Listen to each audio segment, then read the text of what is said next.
lo que primero te pregunta el psicólogo, si has pensado en suicidarte y cómo lo has pensado. O sea, él trata y buscar el por qué y por qué quieres llegar a ese punto. O sea, igual, como dice la compañera, las etapas de depresión, sobre todo, tienes días muy alegres, lo puedo decir por mí, o sea, que todo es felicidad, pero igual hay días súper oscuros donde se te cruzan ese tipo de ideas y es donde tú tienes que hablarlo y exteriorizarlo, porque si no lo exteriorizas, eh, puede llegar a eso, lamentablemente, a suicidarte. Entonces, sobre todo, o sea, si alguien está pasando un caso de depresión o algo, siempre traten de buscar ayuda, porque no es algo que puede salirlo solo, necesitas psiquiatra, psicólogo, medicamentos. Van a haber días buenos, van a haber días malos, van a haber días en los que no te quieres levantar, pero sobre todo la depresión sí las puedes identificar porque te da hipersomnolencia, no duermes, irritabilidad. Entonces, sí son alarmas que te pueden decir que alguien de tu familia está sufriendo depresión.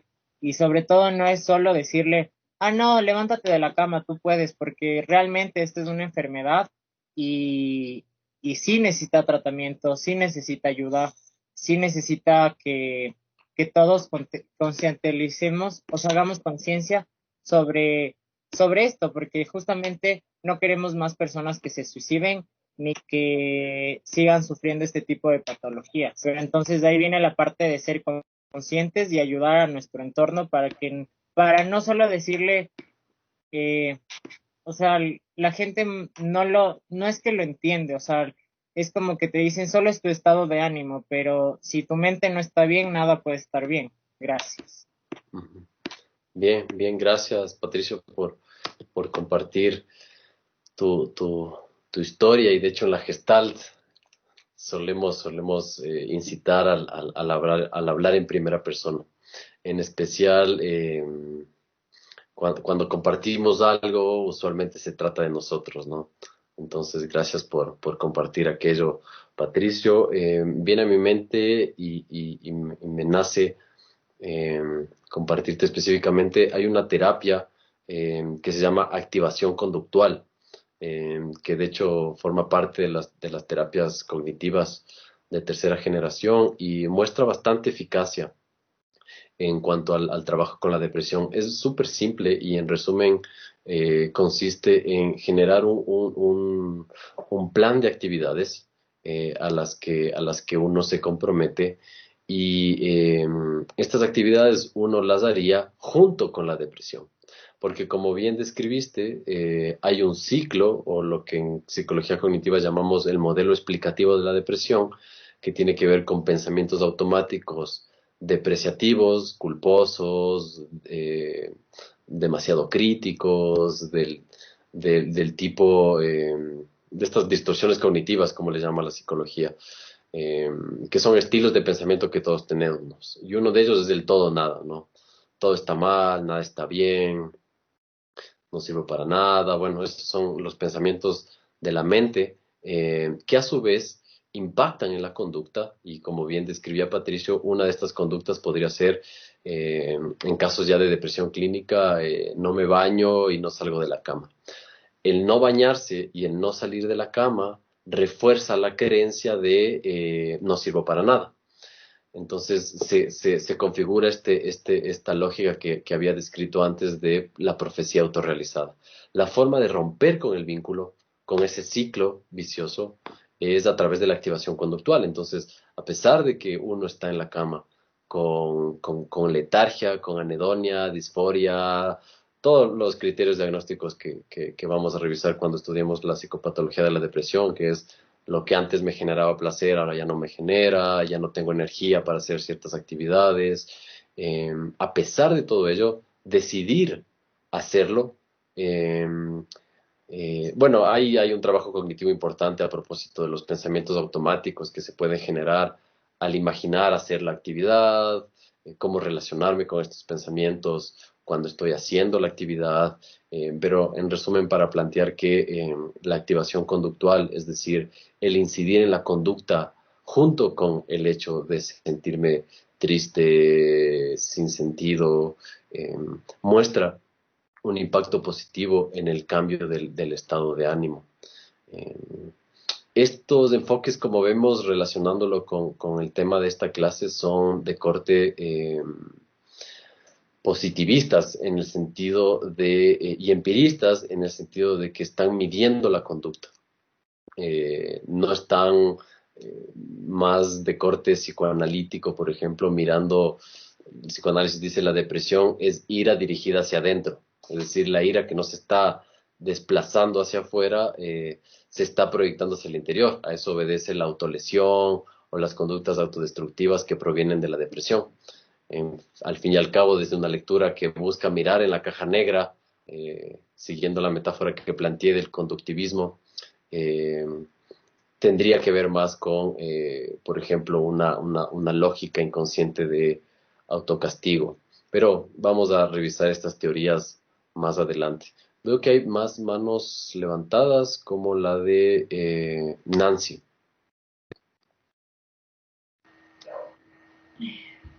Estimado profesor, buenas noches, compañeros. Sí, la pregunta es la siguiente. Por ejemplo, usted habla de medición porque vemos que la psicología sería ya o es una ciencia exacta porque utilizamos el método científico según la explicación. Como decía la compañera Karina, tomo el ejemplo de la compañera. eh, en el caso del suicidio, si existe un consultante y le van a hacer una medición o un test, ¿cómo podemos nosotros verificar que el paciente está diciendo la verdad con respecto a lo que se le está preguntando? Para poderse dar cuenta, porque por ejemplo, hace unos 3 años yo trabajo en el campo de la salud con un doctor y había una paciente que era alegre, justo como dice la compañera, que no da síntomas de depresión e incluso era la persona muy alegre, saludaba y me pasa saludando, ¿no? Y después de media hora baja al dispensario, se había tomado veneno para ratas, entonces bajó a pedir auxilio.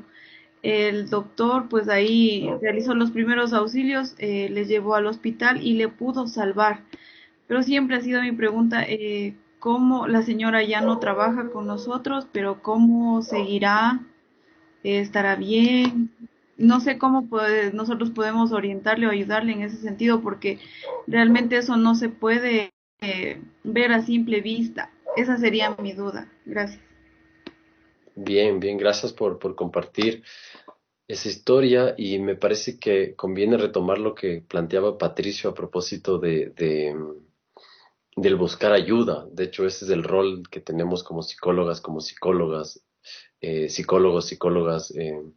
Y uno de los primeros objetivos terapéuticos que tenemos en este primer encuentro, de hecho, es brindar esperanza, que no es una esperanza vacía, no se trata de, mm, de mentir al consultante acerca de lo que trae, sino de entablar una relación cálida, una relación de entendimiento que permita normalizar, por ejemplo, la experiencia en la psicoterapia focalizada en la compasión.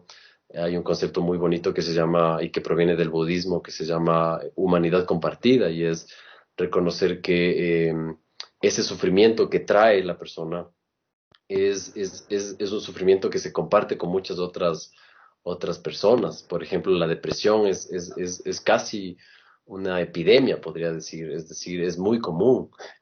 Esto no busca invalidar la experiencia de la depresión, sino normalizar, es decir, despatologizar la depresión. Esto también puede hacerse a través de psicoeducación respecto a las estadísticas en relación a las enfermedades mentales, y a la desestigmatización de los problemas psicológicos. Y luego, además de brindar esperanza a propósito de tu pregunta de cómo ver si mienten o no, eh, yo les he comentado que particularmente he trabajado o me he especializado en casos de adicciones y de psicosis. Y estas dos poblaciones se caracterizan, de hecho, por tener una habilidad importante para manipular. Em, Ahí tengo dos respuestas. La primera, y lo que suelo decirles a mis consultantes, es que yo trabajo con lo que me traen, con lo que traen en este momento, en este aquí y ahora, más allá de que sea mentira o no. Es decir, le devuelvo la responsabilidad. Las terapias experienciales y humanistas ponen mucho énfasis en darle la oportunidad a la persona de hacerse cargo, es decir, de ser conscientes de y además de hacerse cargo. Y en ese sentido, si la persona te trae algo, trabaja sobre eso. Luego, obviamente, puedes mirar, Fritz Perls decía, el cuerpo nunca miente. Entonces, los lenguajes no verbales dan cuenta de cierta incoherencia respecto a lo que se dice y a lo que realmente se está sintiendo. Entonces, cuando revisemos la parte clínica, vamos a ver técnicas específicas, les llamamos de mirroring, por ejemplo, que es el reflejo de lo que estás viendo, de lo que se te presenta. Entonces la persona te dice, tuve un duelo y estoy bastante bien. Es lo que te dice verbalmente y sin embargo corporalmente se encoge y se le quiebra la voz. Entonces tú reflejas eso y dices, y noto que te emocionas. Y simplemente el reflejar eso permitiría que la persona se dé el derecho, se permita hacer contacto con esa emoción que estaba reprimiendo o negando. Entonces diría que el cuerpo es un gran aliado del encuentro terapéutico y de un encuentro genuino y auténtico. Bien, veo que Catherine tiene otra pregunta y luego Mirta y de ahí Carlos. Sí, profe, no sé si me escucha. Sí. Ya. Mi pregunta es, o sea, ¿cómo las personas que están con depresión les hace pensar que el lastimarse les sana, bueno, ¿cómo saben decir? Bueno, un ejemplo, ¿no? He escuchado, ¿no? Que dicen, yo me corto para sanar mi dolor, pero se supone que se está haciendo aún más daño. ¿Cómo es que un dolor cura otro dolor? Ajá. Bueno, lo que sabemos acerca de la autolesión o del cutting es que en general es más fácil o más manejable experimentar el dolor físico que experimentar el dolor emocional, por ejemplo. Eh, Al menos esto se encuentra mucho en las personas con trastorno límite de la personalidad.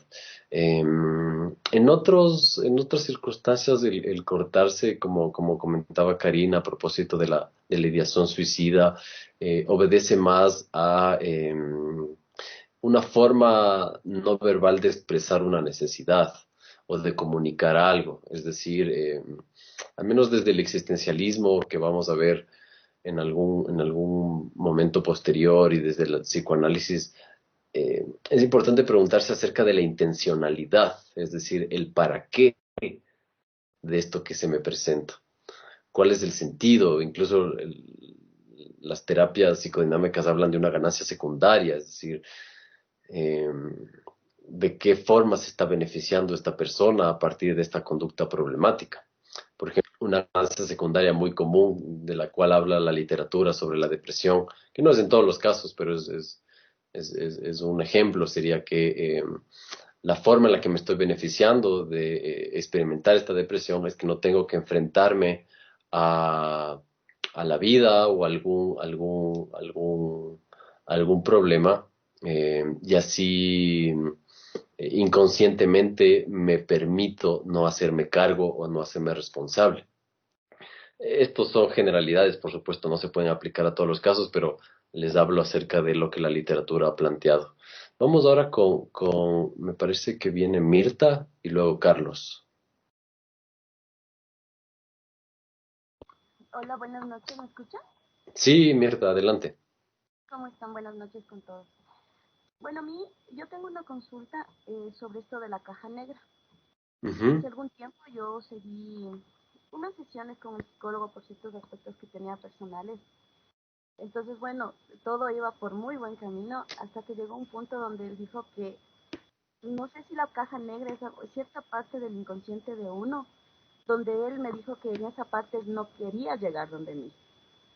Porque, bueno, él le puso, es como que el inconsciente es de una niña, me dijo, es una niña donde tú has hecho como que una coraza y has como que subsanado todos los dolores que has tenido. Pero si llegamos a abrir, como yo lo considero como esa caja negra, por ejemplo, en este tiempo que vamos ya a nosotros graduarnos de psicólogos, ¿qué pasaría si nosotros quebramos o abrimos esa caja negra en una persona?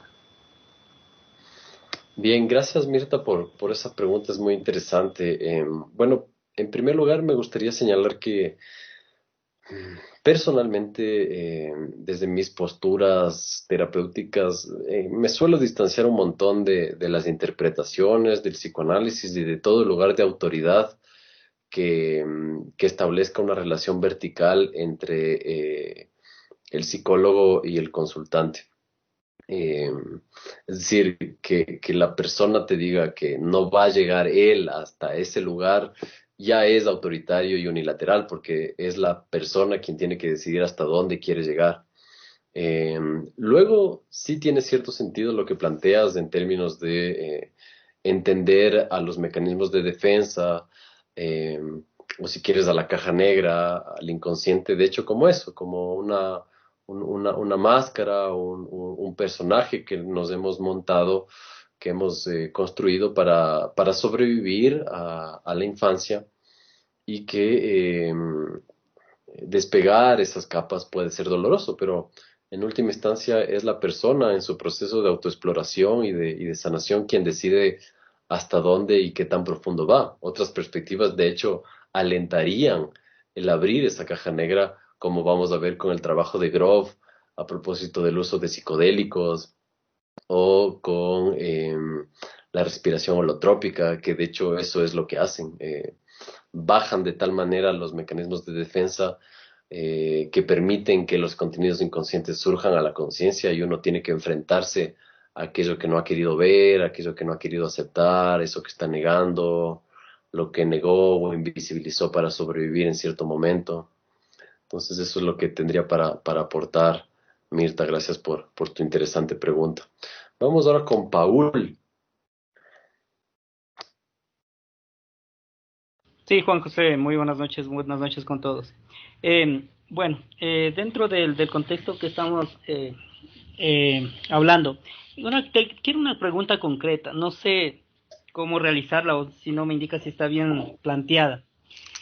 ¿Qué tan bueno o malo sería que una persona que es muy, ¿cómo le diría la palabra? Cuando alguien llora y otras personas, una persona que está ahí y es muy susceptible, es muy susceptible a lo que le cuentan, se transforma, como que absorbe toda esa nostalgia de las otras personas. ¿Qué tan bueno o malo sería que una persona que es así siga psicología? O más o menos en otras palabras, en un ejemplo. Hay doctores, hay personas que no les gusta la sangre y siguen medicina. Entonces más o menos sería por ahí la pregunta. ¿Sería bueno o malo? Porque para ser psicólogo hay que tener como una certeza, hasta una parte de frialdad para poder escuchar y no ponerte en llanto con el paciente.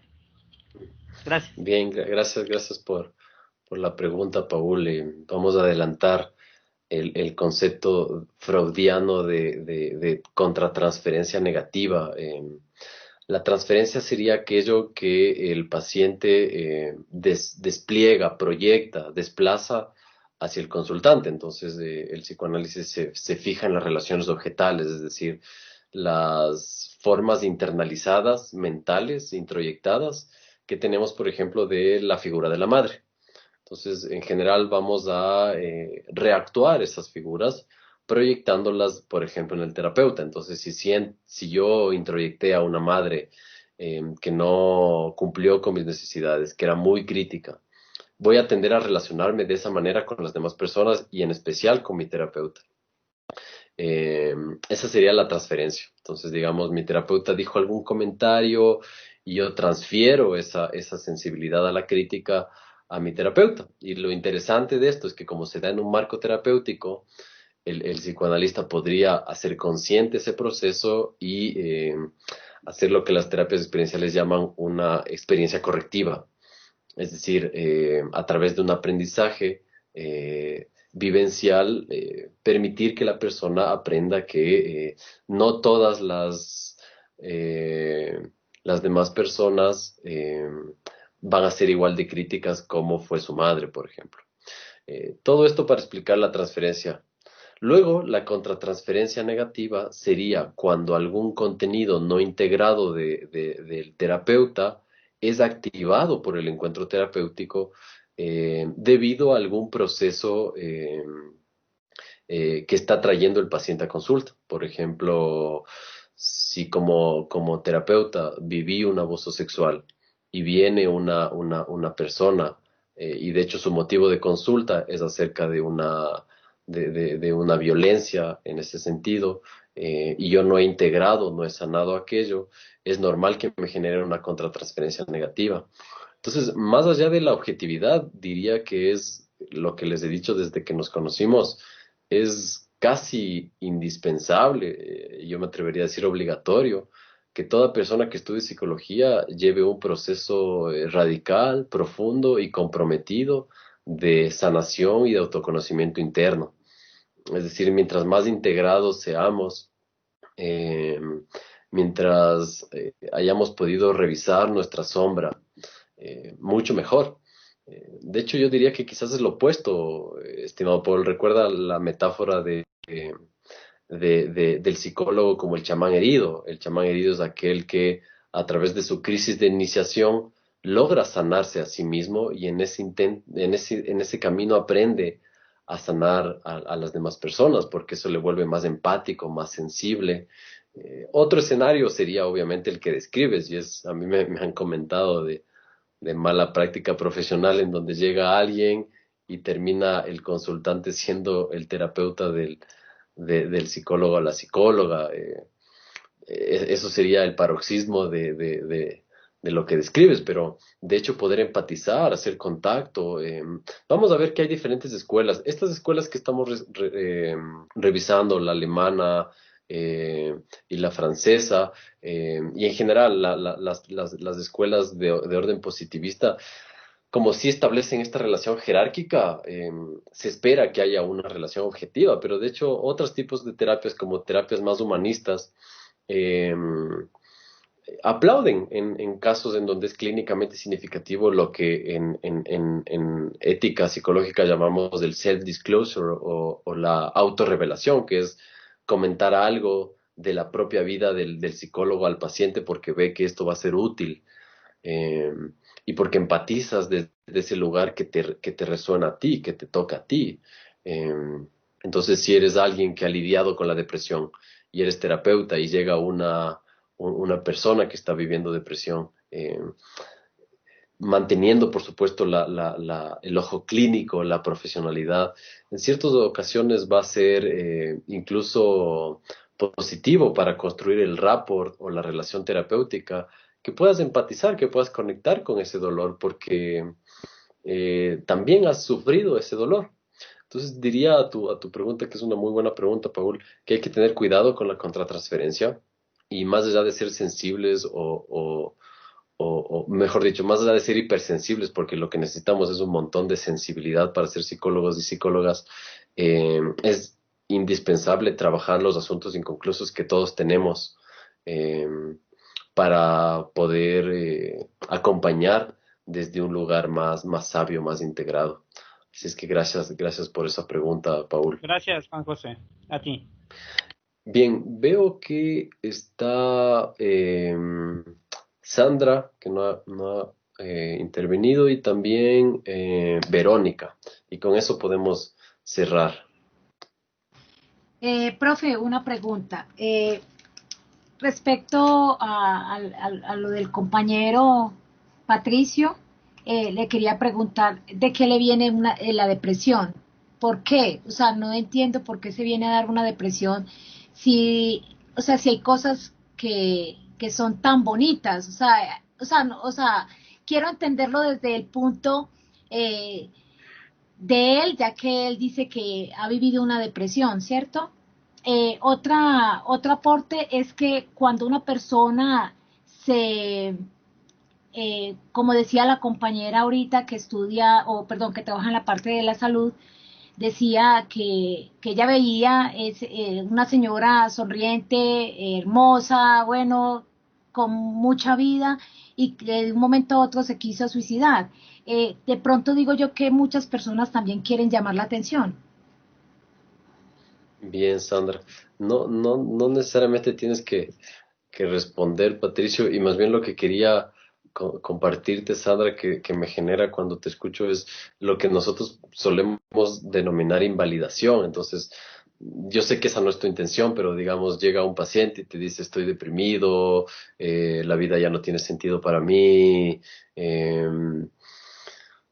ya he perdido los objetivos que tenía en mi vida, nada me sale bien, y tú como terapeuta le dices, pero ¿por qué si la vida es hermosa? Entonces, eso sería una invalidación, es decir, estás negando la experiencia legítima, subjetiva de dolor que debido a diferentes condiciones dan cuenta de la depresión.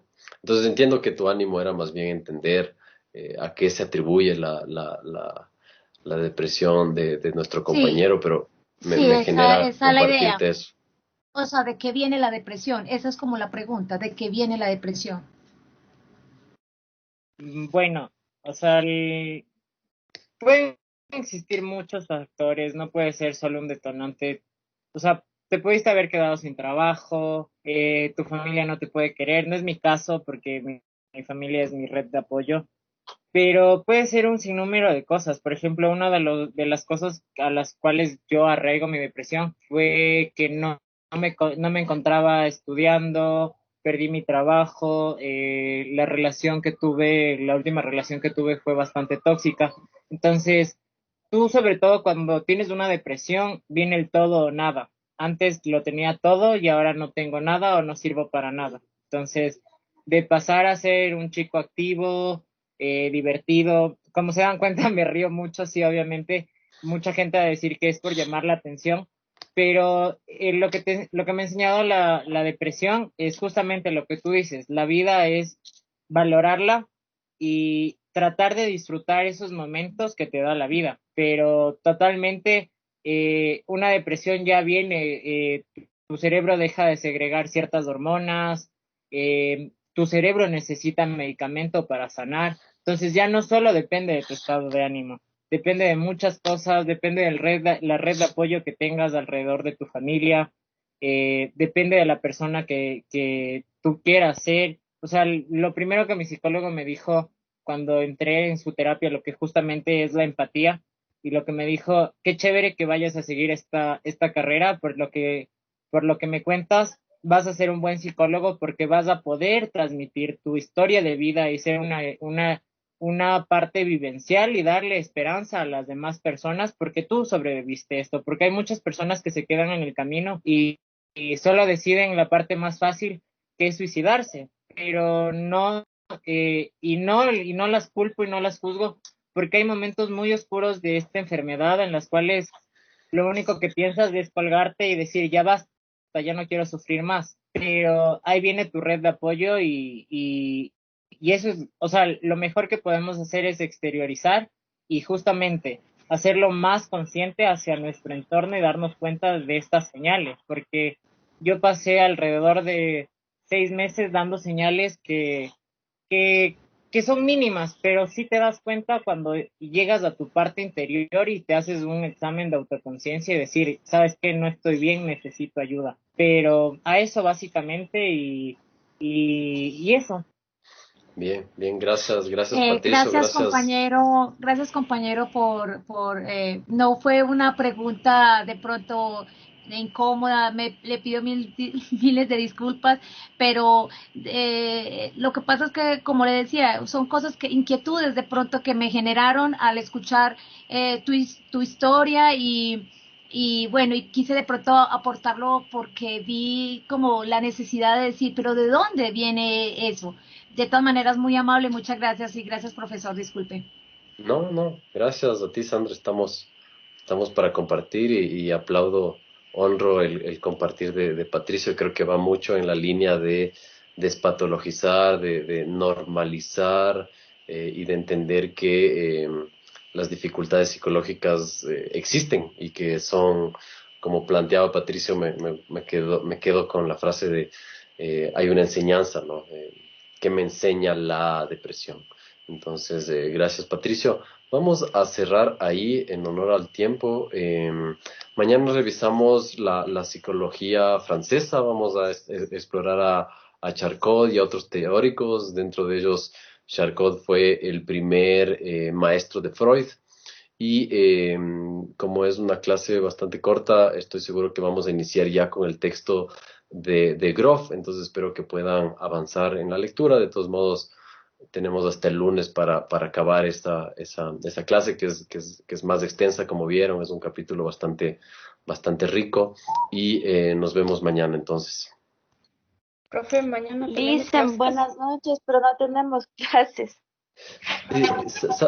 Saben que entiendo que sí tenemos, porque ese fue el nuevo calendario que les comenté. Pero en el que horario no tenemos clases con usted mañana.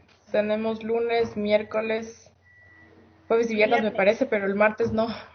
Sí, quedemos en que vamos a tener clases porque esta fue la disposición de Omar, del coordinador de general, y también fue lo que luego me transmitió Saúd. De todos modos, yo me comprometo a extender esta pregunta de ustedes y si no, yo les avisaría bien.